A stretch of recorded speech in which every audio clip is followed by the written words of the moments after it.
Good morning, students. Today I'm going to start with a new chapter of civics, that is the Indian Constitution. Now my question is, what is Constitution?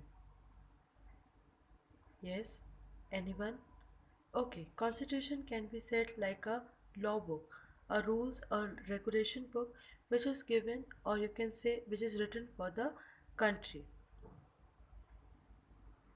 Now this is called preamble. Constitution of India.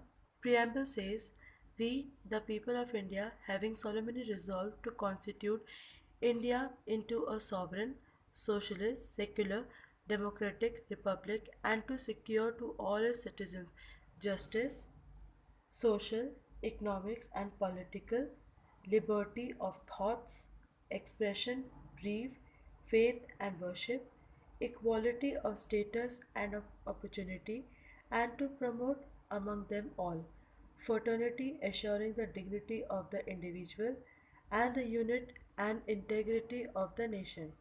In our Constituent Assembly, this 26th day of November 1949, do hereby adopt, enact, and give to ourselves this Constitution."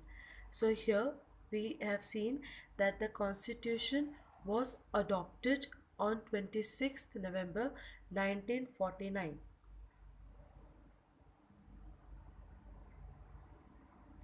Now on the screen you can see that this is Dr. Bhimrao Ambedkar, who is also known as the chairman of the drafting committee.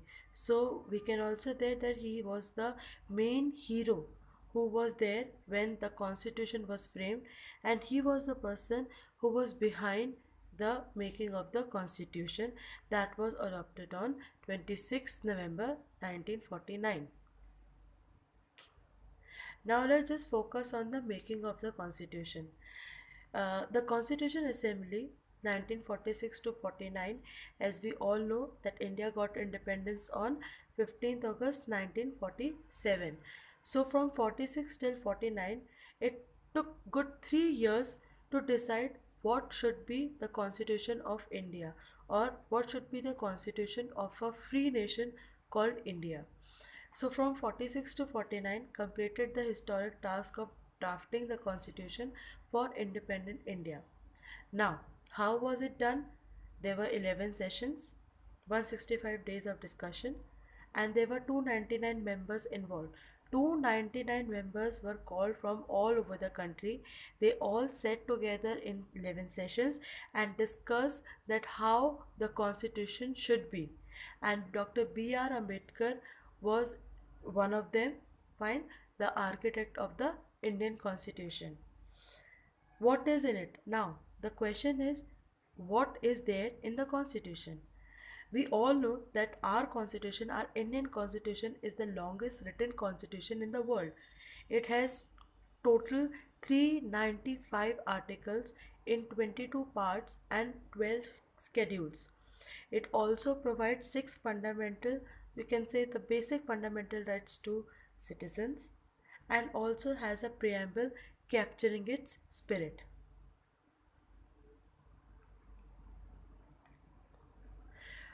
So, after framing the constitution, the question arises, why do we need constitution, or why do we need to have constitution in the country?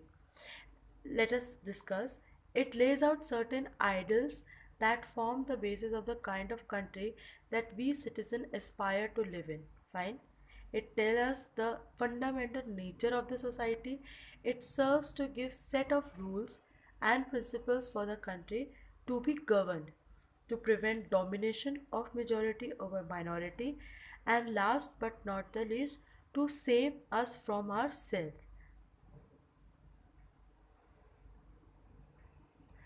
Now, let us just focus on the features of the Indian Constitution. When the Constitution was framed, the people who were framing those constitution, they have to keep in mind that everything should be covered in the constitution, from government to people, living, voting, their ownership right, property, life, everything has to be covered in the features of Indian Constitution. So let's just focus. So the first feature of Indian constitution is federalism. Fine. Now this federalism is referred to the existence of more than one level of government in the country. I repeat, it refers to the existence of more than one level of government in the country. Now, three levels are state level, center, panchayati. And if I give the example, in central government we have BJP, that is run by PM Mr. Modi. In state we have again BJP. Earlier we had SP Samajwadi Party, that was run by Akhilesh Yadav, and now BJP, that is run by uh, Mr. Yogi. And then the panchayati, the third tier is the panchayati raj system, that is prevalent, still prevalent in the villages. You can see federalism, territories, constitution, sovereignty. So it all includes these things. The federalism includes all these features. Now, the second feature of Indian constitution is parliamentary form of government. What is parliamentary form of government? Earlier in class 6th, in class 7th, we have discussed about universal adult franchise. Universal adult franchise means that the person who is above 18 years has the right to vote in the parliamentary form of government. Now, what is parliamentary form of government? The different tiers of government, these are local, state and the national government. Right? It also includes universal adult suffrage. I earlier discussed universal adult franchise. Now it also says universal adult suffrage, where people have the right to elect and also contest in election irrespective of their caste, color and creed. I repeat, when the person in universal adult franchise, fine, has the right to vote, same way in universal adult suffrage the person has the right to vote as well as to contest in the election irrespective of caste, color and creed.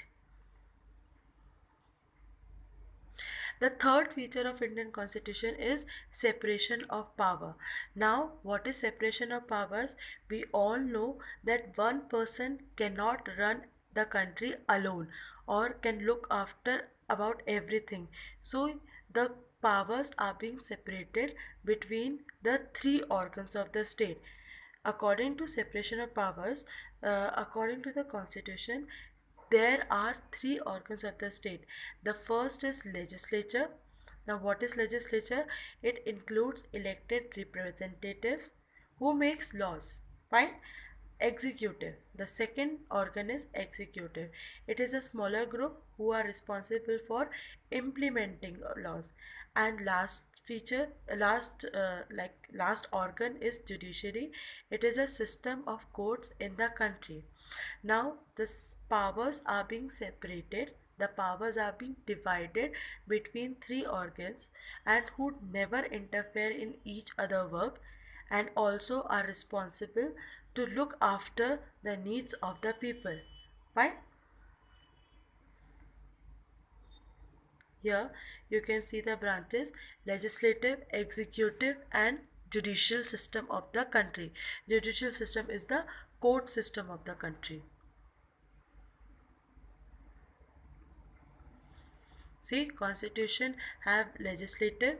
Under legislative there is parliament. Parliament, there are two houses, Rajya Sabha and Lok Sabha, where the laws are made.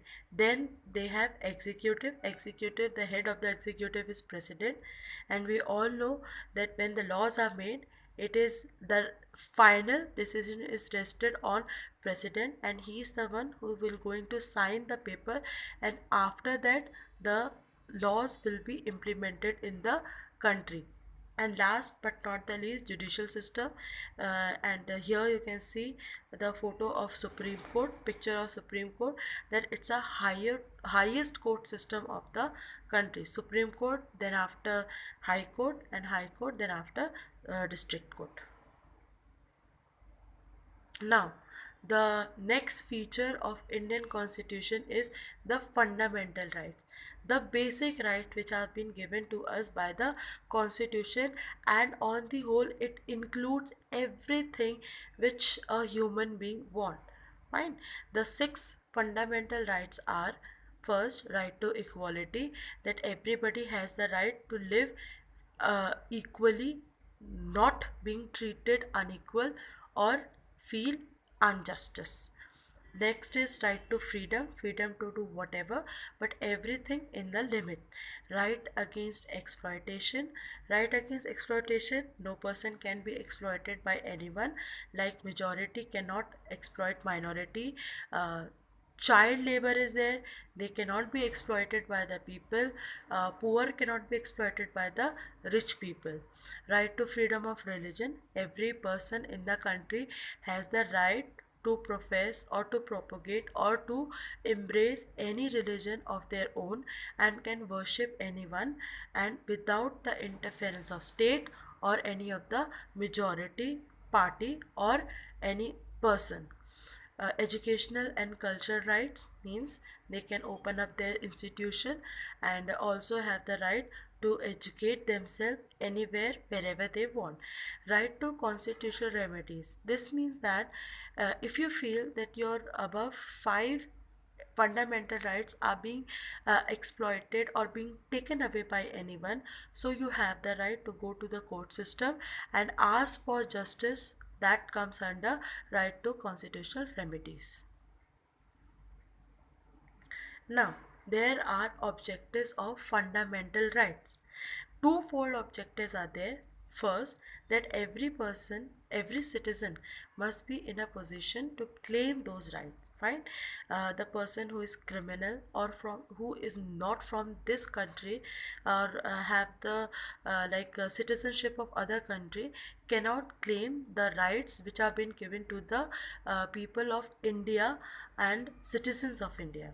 The second fold is these rights must be binding upon every authority that has got the power to make laws. Means from the highest authority to the lowest authority or to a common man, everyone has to follow these rights, and everyone has to follow whatever is written in the constitution or are binded by the laws that are made for the country. See, you can see here there are six fundamental rights. You can see six hands over there, six, and it does not discriminate everyone. Every fist is equal. Now, the last feature of Indian Constitution is secularism. What is secularism? It says a secular state is one in which the state does not promote any one religion as the state religion. I repeat, a secular state is one in which the state does not promote any one religion as the state religion. Fine. So, in this secularism, uh, state will not prefer or consider any one religion as a main religion. As we all know that we live in India, and India is a Hindu majority religion, but in our country we have many other religion which are being respected by the government in a same manner that is they respect Hinduism. See, every religion is same for the government, and in the world every religion is same. Now, when this constitution was framed, there was challenges that were faced by the people who were framing constitution. Now, let us just ponder on the challenges that were faced by the people who were framing constitution. First is country was made up of several different religions, communities, and cultures, and and the need of everyone has to be looked upon. After that, India going through turmoil because of India-Pakistan partition. So the people have to see that the constitution should be made in such a way that no person is left out, or the people who came from outside are also given equal opportunity in the country. Then future of princely states was undecided, so they have to think about those states also. And socio-economic condition of the vast mass appeared dismal, so they have to focus on the socio-economic condition of the country as well. So these were some of the challenges that were faced by the people who were framing constitution.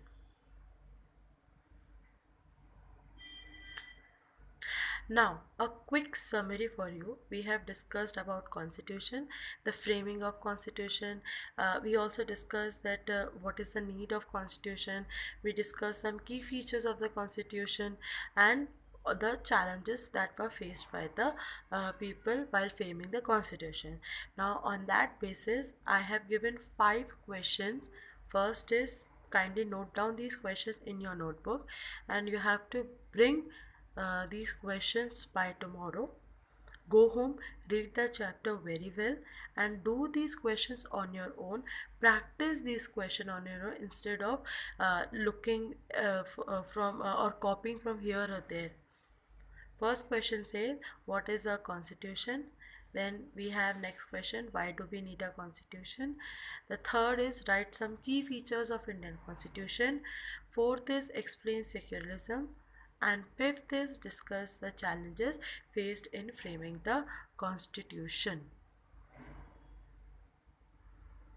I hope students you all have understood the chapter. Kindly go through it, read the chapter thoroughly, and do these summary questions in your notebook and bring it tomorrow.